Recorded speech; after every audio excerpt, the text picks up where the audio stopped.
Listen to me, many of you right now, life's got you up against the rope, and you got to do me a favor. Like, you can't give up. You can't give in. Pain is temporary. Pain is your friend. Pain is going to take you to the next level. When you going through pain, I know what you feeling. I know exactly, because I've been there. I've done that. But you got to work through it. And the reason why most of you are not successful is because every single time stuff not going your way, you give up, you quit, you let go, and people feel weakness. They feel it. You can feel when somebody's not committed, when they're not all in, when they're not dedicated. And there's another level you get to when you go all in. Winners win and losers lose. There are going to be times that you're going to be wondering, why should I keep showing up and working my business? Why should I keep at it? Why should I keep showing up to the conventions? Why should I keep picking up the phones and making the phone calls? Why should I keep fighting for my goals and fighting for my dreams? And what I want to remind you is that you got to show up for your life regardless of the circumstances. You got to show up in spite of the naysayers. You got to show up in spite of the conversation going on in your mind. You got to show up for your life, because if you don't, nobody else will. If you want unreasonable results in your life, you've got to be willing to be unreasonable. Part of being unreasonable, you don't judge according to appearances.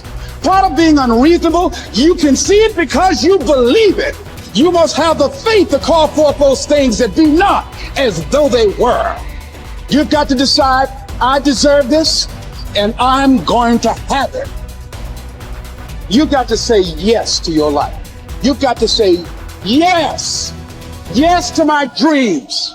Yes to me. Yes, I can make it. Yes, I can.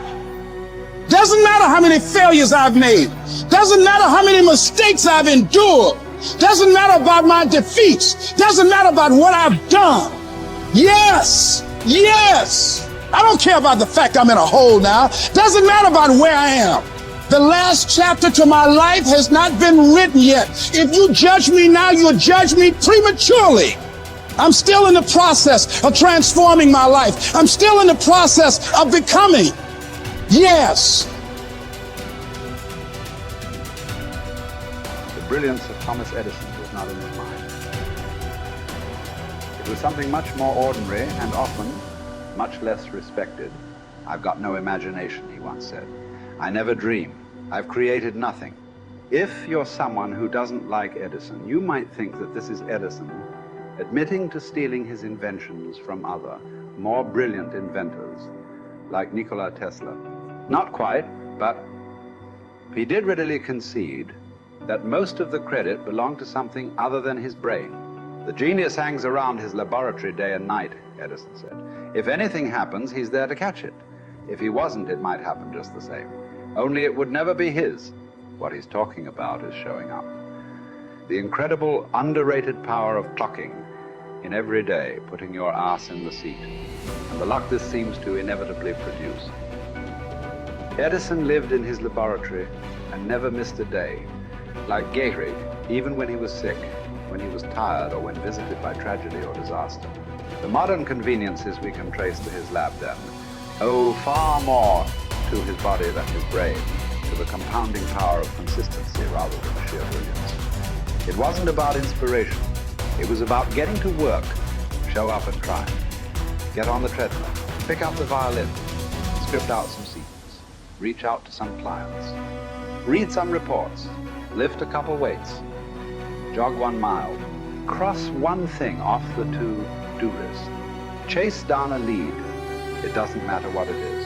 All aspects of our life benefit from this circumscribed kind of wisdom. Just as long as you do something every day, that is the important thing.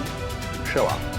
When you're tired, when you don't have to, even if you have an excuse, even if you're busy, even if you won't get recognized for it, even if it's been kicking your ass lately, once something is done, you can build on it.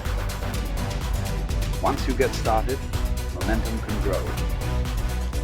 When you show up, you can get lucky. Is this still hard? Yes. But the good news is that because it's hard, most people don't do it. They don't show up. They can't even do one tiny thing a day. So yes, you're alone out there on the track in the rain. You're the only one responding on Christmas.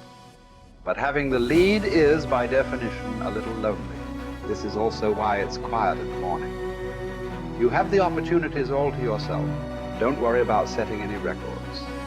Just report for duty. No excuses. And here's the irony. This is also a way to break records. Consistency is a superpower. Day to day, willpower is incredibly rare. 𝐥𝐢𝐤𝐞 was a solid position player and a good hitter. But his success really was rooted in the fact that he didn't miss many days of work. It's quite likely that had he continued at his normal pace and not been stricken with 𝐷𝐷𝐿s, that he would have put up career numbers that surpassed Babe Ruth.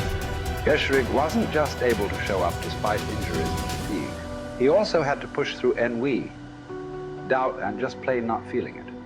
He had slumps like we all do, but he also understood what they meant. As a minor leaguer, he had struggled at the plate and thought about quitting. The Yankees' owner sent down a scout to walk 𝐥𝐢𝐤𝐞 through the very basic math of a batting average. A good hitter hits 300, and hitting 350 is terrific. Hitting 400 is almost unheard of. What does that translate to? Missing on 6 tries out of 10. A hitter can also go days, weeks without touching the ball. That's what the scout told him. The most important thing a young ball player can learn is that he can't be good every day. You don't have to always be amazing. You do always have to show up. What matters is sticking around for the next at-bat. The ability to do that, coupled with the ability to endure what John Steinbeck called dawdly days while writing Easter Eve. Those days when everything seems out of whack, when you're just not feeling it, when the distractions won't stop, is the first step to greatness, literally. You cannot be great without the self-discipline to do that. One thing a day adds up. Each day adds up. But the numbers are only interesting if they accumulate in large quantities.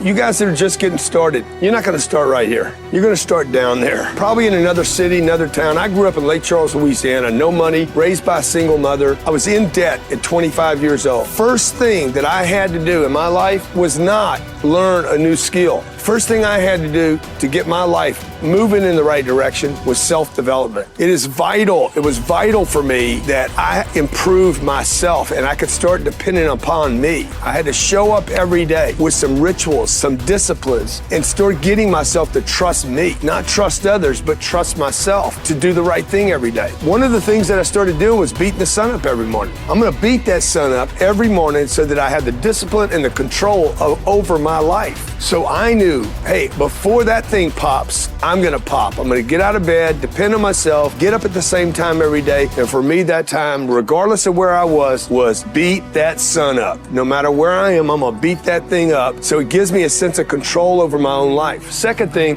I had to start cleaning up my life and my friends and my environment. When I was younger, between 15 and 25, I was doing crazy stuff in my life. Wasting my weekends. I have the saying, weekends are for the weak.